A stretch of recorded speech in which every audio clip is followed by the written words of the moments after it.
Hey friends, welcome to our Utsuk YouTube channel. This is our 7th video tutorial on Java programming. In this video tutorial, we're gonna cover about the types of control structure.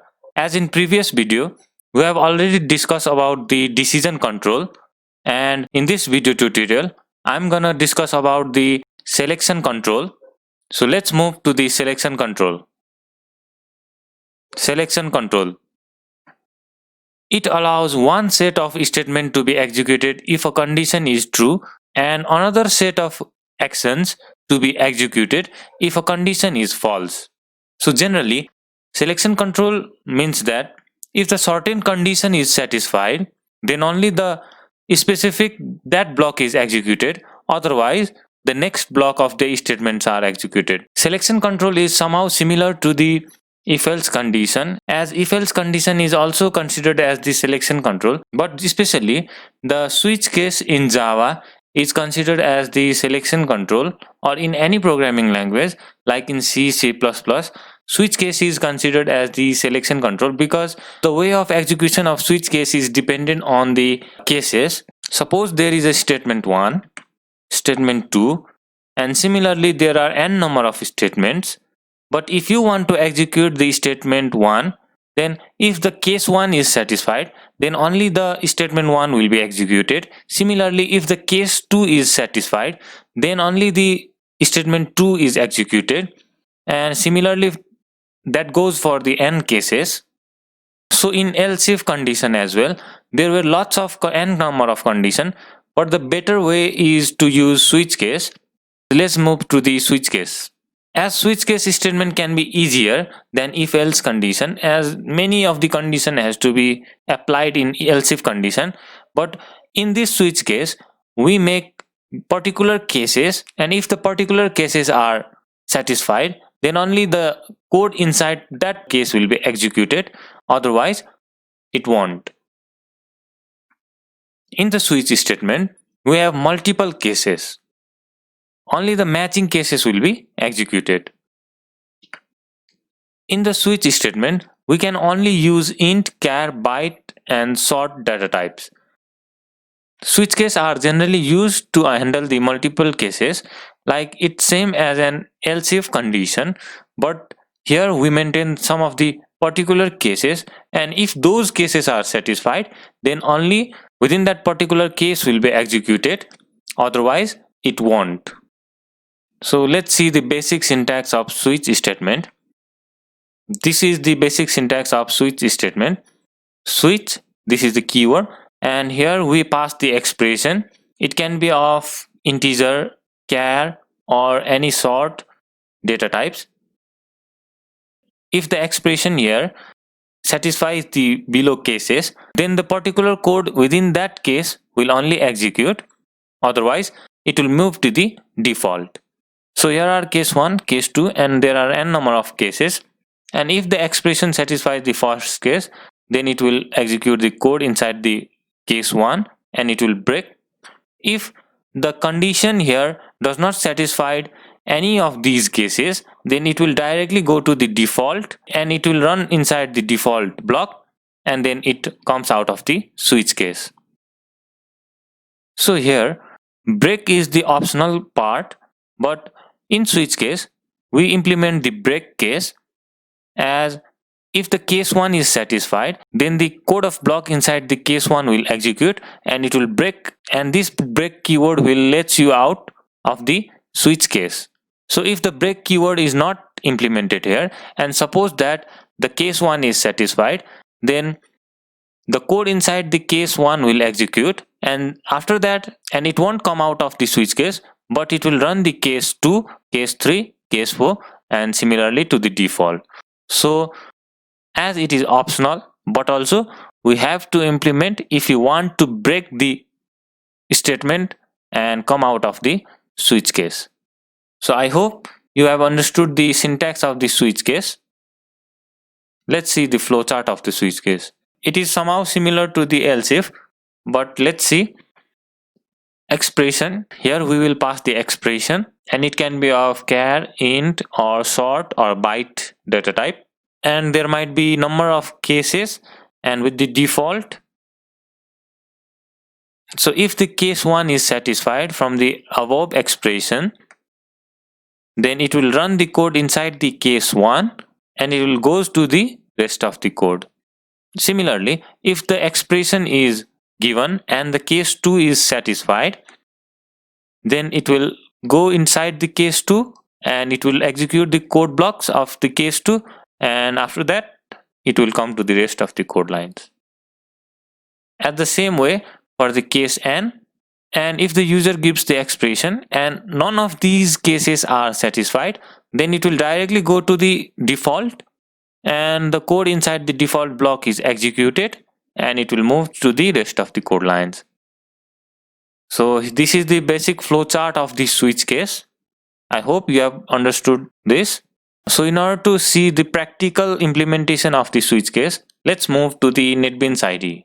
Let's open our NetBeans IDE. So let's create one project. Next, practice underscore 06. Let's rename this switch case. Let's remove out this comment. So let's begin our coding section.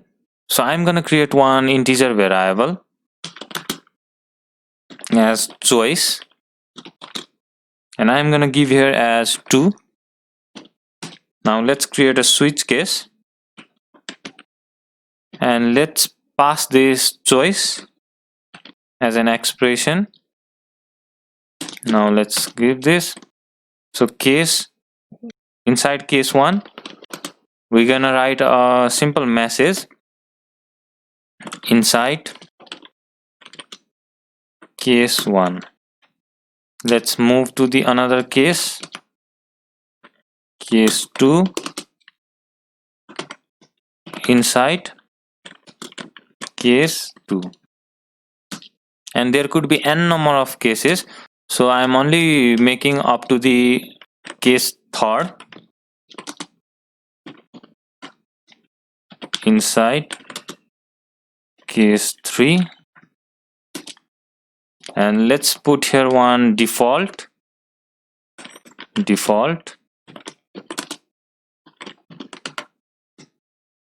inside default block.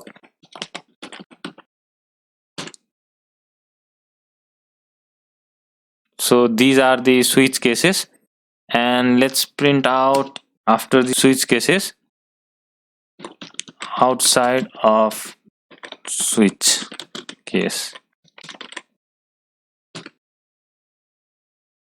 So here, as I have given the 2, so if the choice is 2, then it satisfies the case 2 and it will run only the inside the case 2 block. As you can see that I have not implemented the break here. So let's see what happens here. Let's run this program. As you can see that the choice is 2, so it satisfies the condition 2 inside the case 2, and if the case 2 is satisfied, then it's printing the inside of the case 2 block, but it also gives me case 3 block as the case is not satisfied, but also it's printing the block inside the case 3 and the default value. So in order to overcome this problem, let's implement the break and let's see what happens. So I'll break here,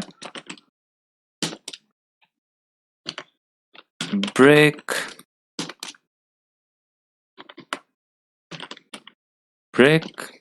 and inside the default block you not need to implement the break, as if the default block is executed, then it itself execute the break and comes out of the switch case.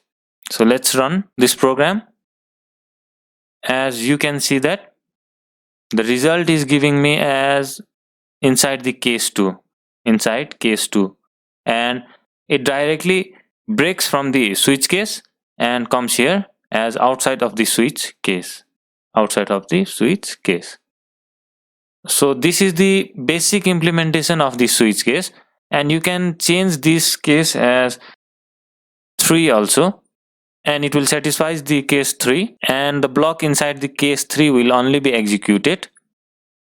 As the choice can be of integer type or any of the other type like char or like byte, so let's implement with the char choice. Now you need to give here as choice C. Now you need to change here as A, and inside A,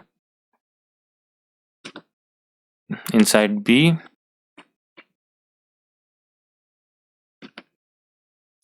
and this would be C, and this would be C, and default is inside default box. So if we run this program, the case C will be satisfied and only the case inside the C block will be executed, and after that it will break from the switch case and comes out of the switch case and print outside of switch case. So let's run this program. You see that inside case C, as case C is satisfied from the choice expression, and outside the switch case, outside of the switch case. So let's see, if not any of these cases are satisfied, then what will happen. So I will give here as D, as no any cases will be satisfied here. So let's see what happens. As you can see this, it's giving me the output from the default block, as inside default block, and it automatically breaks from the switch case and it comes here and print out the outside of the switch case,